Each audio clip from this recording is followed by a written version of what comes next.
Capítulo 22. Pasó todo el verano sin que se me ocurriera nada. En marzo tendría la respuesta. Nosotros volvimos del campo unas semanas antes de las clases. Lo primero que hice al llegar fue llamar a Mariano. Quería que me contara cómo le había ido en sus vacaciones y con María Eugenia. Llamé varias veces a su casa y nunca pude dar con él. Tampoco contestó a mis llamados. Eso me extrañó muchísimo. Habitualmente después del colegio nos hablábamos por teléfono. Rara vez no lo hacíamos, y esa vez, que hacía 3 meses que no nos veíamos, no me contestaba. No encontraba la explicación, pero esa semana mi madre me pidió que le ayudara con la casa y con el jardín, su obsesión, que después de tanta ausencia suya estaba bastante deteriorado. Y creí que a Mariano podía sucederle algo similar. Esperaba el primer día de clases con ansias. Eran tantas las cosas que tenía para contarle. Llegué muy temprano al colegio y me quedé en la puerta esperándolo. Lo vi llegar desde lejos de la mano de María Eugenia y me alegré por él. Cuando llegó a mi lado, me saludó con un hola frío e impersonal. Pasó caminando casi sin mirarme y fue a buscar un lugar al lado de María Eugenia.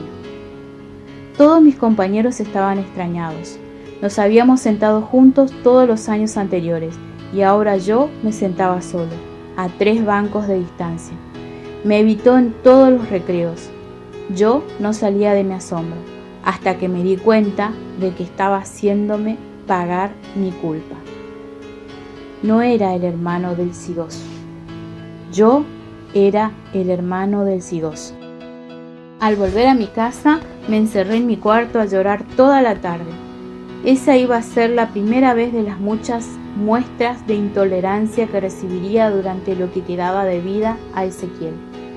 No podía entender la actitud de Mariano y no tenía el valor de ir a pedirle explicaciones. En los entrenamientos y en educación física evitaba tocarme.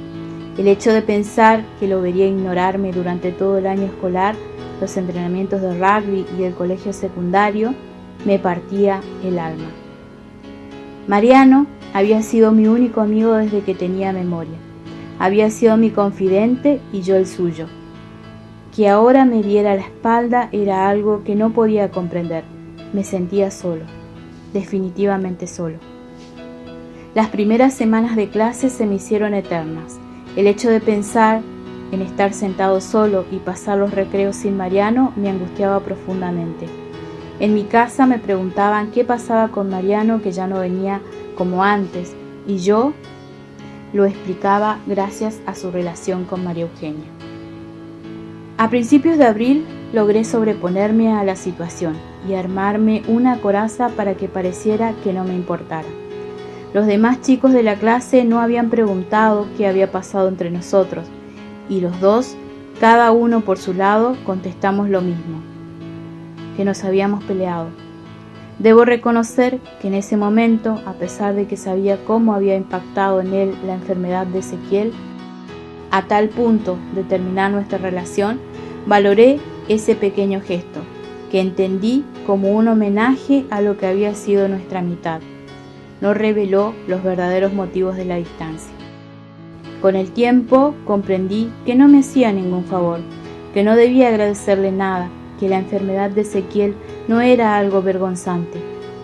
Pero a esa edad, con el sentimiento de soledad que experimentaba, no lo hubiese resistido.